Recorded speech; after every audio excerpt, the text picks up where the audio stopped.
नमस्कार, news capital express देख रहे हैं आप और मैं हूं आपके साथ गुंजन। पूर्व नेता प्रतिपक्ष डॉक्टर गोविंद सिंह ने बड़ा बयान दिया। चुनाव परिणाम के नतीजे पर सवाल उठाया। जनता रो रही है, बीजेपी खुशियां मना रही है। ईवीएम के साथ गड़बड़ी की है। अमित शाह ने लोकसभा चुनाव में ऐलान किया था 300 के पार बीजेपी की सीटें आएंगी। अमित शाह के बयान के बाद 300 सीटें आई हैं। यूपी के विधानसभा चुनाव में सपा की लहर थी। पीएम मोदी ने कहा था कि 2/3 से सरकार बनाएंगे। यूपी में बीजेपी की सरकार बन गई है।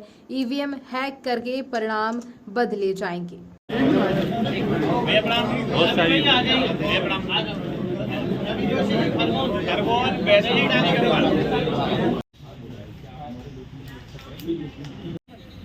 मल्टी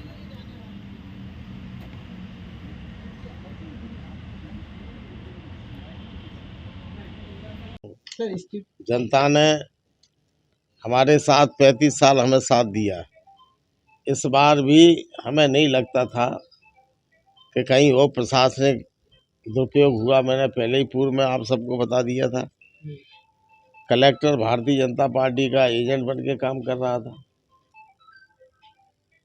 जी मैं मानता हूँ जो और मुझे भी क्षेत्र में जितना नेता प्रतिपक्ष के रूप में समय ज़्यादा नहीं दे पाए, लेकिन इससे कोई फर्क नहीं पड़ता। हमारे पारिवारिक संबंध थी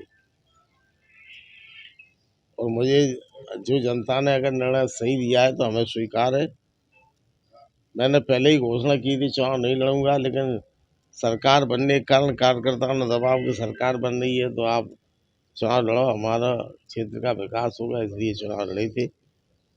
आगे भविष्य संन्यास लेंगे आप लोग? राजनीतिक संन्यास लेंगे या फिर 2023 में 23 में तो आप चुनाव हार गए, लेकिन 28 में चुनाव कोई लड़ेंगे? संन्यास नहीं लेंगे। राजनीति है, राजनीति में रहेंगे जब तक 28 में चुनाव लड़ेंगे। ये भी अब कोई निश्चित नहीं। सक्रिय राजनीति में रहेंगे आप?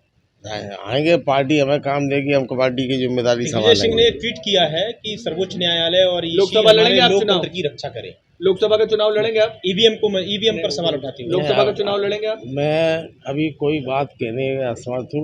मैं इसी ईवीएम से सवाल ये देखो ऐसा है, ये कलई न खुल जाए। छोटे मोटे राज्यों में एक आध दो बार कहीं नहीं करते ताकि जनता का समझती रहे कि भाई हमसे बहुत ईमानदारी है। जब सवाल उठ रहा है इस पद्धति पे, विपक्षी दल सब बोल रहे हैं, तो अगर निष्पक्ष चुनाव तो जबरदस्ती क्यों? बीजेपी कह रही है कि लाडली बहना का मैजिक चला है ये। लाडली बहना का मैजिक तो चला है। अब क्षेत्र में उनका कहना चुनाव जीत गए, कोई ना कोई बहाना चाहिए बोलने के लिए।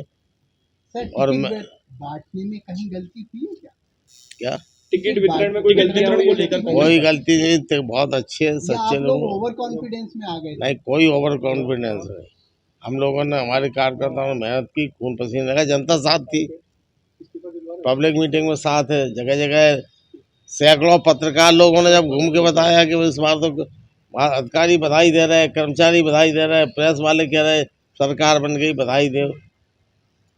आपके इंटेलिजेंस वाले बोल रहे हैं, कई लोगों ने बताया कि आप कांग्रेस की सरकार बन रही है।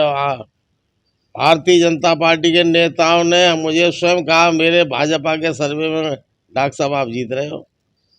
फिर कहाँ चूक हुई है? अब कहाँ चूक हुई है जी मोदी जी जाने। नेतृत्व, आपके नेतृत्व में कोई गलती नहीं थी? कतई नहीं, कोई गलती नहीं, सब मिलकर काम किया है।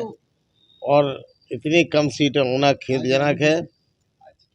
भारत में प्रजातंत्र खतरे में है। आज की बैठक को लेकर क्या करें, क्या की समीक्षा है? अब ये हमारे नेता कमलनाथ जी बताएंगे, कारणों पर चर्चा होगी, विषय एजेंडा भी कोई नहीं है।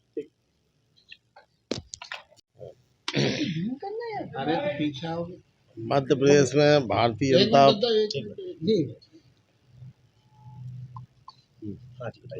मध्य प्रदेश में जो भारतीय जनता पार्टी की अप्रत्याशित जीत हुई है, ये पूरी तरह जीत हमें संदेहात्मक है। जनता रो रही है, भाजपा खुशियां मना रही है। नौजवान हजारों की तादाद में हमारे चुनाव अभियान में जो कभी नहीं निकले, पहली बार जीवन में देखा मैंने।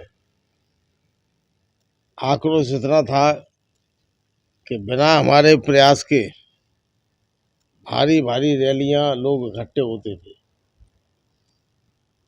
प्रधानमंत्री नरेंद्र मोदी जी और शिवराज सिंह की सभा में लोग इकट्ठा नहीं होते थे, कुर्सियां खाली पड़ी रहती थी। लेकिन एक तरफ से इस तरह की भारी विजय 2018 के चुनाव में कहीं नजर नहीं आ रहा था कि कोई कांग्रेस की सरकार या इतनी सीटें आने वाली है। तब हमारी हमने 114 सीट मिली और कांग्रेस ने सरकार बनाई। इस बार हर जवान प्रदेश की 8-8.5 करोड़ जनता के जवान पे ये मामला था कि सरकार बदल रही है, इसको हटाना है। नौजवान हो, किसान हो, मजदूर हो, व्यापारी हो, शासकीय अधिकारी कर्मचारी हो, इसमें मैं मानता हूँ मेरी जो सोच है तो मान्यता पक्की है। कहीं ना कहीं ईवीएम मशीनों के द्वारा गड़बड़ियाँ करके मोदी ने, मध्य प्रदेश और अमित शाह ने सरकार बनाई है। मैं देख रहा हूँ अमित शाह जी ने घोषणा की उत्तर प्रदेश के लोकसभा चुनाव में हम 300 के पार सीटें आई। विधानसभा चुनाव में भी हम उत्तर प्रदेश के कई अलग जिलों में जाते हैं, संपर्क भी है, रिश्तेदारी में है और हमारा लगा हुआ क्षेत्र भी है। उस समय समाजवादी पार्टी की लहर चल रही थी, लेकिन उस समय मोदी ने कहा कि हम 2/3 बहुमत से सरकार बनाएंगे, बन गई। मध्य प्रदेश में घोषणा की कि 250 से ऊपर 150 से ऊपर हम सीटें लाएंगे, 150 के पार, 150 से पार आई। जब जिन देशों ने ये ईवीएम मशीनें चालू की थी, पश्चिम के सब देश हैं, उन्होंने मशीनें बंद कर दी, क्योंकि उनकी हैकिंग हो गए, परिणाम बदलना सिद्ध पाया गया था। परंतु प्रधानमंत्री मोदी मशीनों को क्यों नहीं बदलना चाहते? क्या कारण है कि जब हमारे भारत में सर्वोच्च न्यायालय के मुख्य न्यायाधीश ने तय किया कि चुनाव आयोग की नियुक्ति निष्पक्ष हो, उसमें प्रधानमंत्री, भारत सरकार, नेता प्रतिपक्ष, लोकसभा और चीफ जस्टिस 3 मेंबर रहे, इसको आदेश बदलकर बहुमत के आधार पर सर्वोच्च न्यायालय देश की आत्मा का कुचलकर प्रधानमंत्री मोदी ने सर्वोच्च न्यायालय के मुख्य न्यायाधीश को अलग करके प्रधानमंत्री को अधिकार दिया कि अपनी इच्छा से एक अपने मंत्रिमंडल सदस्य रखे, बहुमत उनका हो।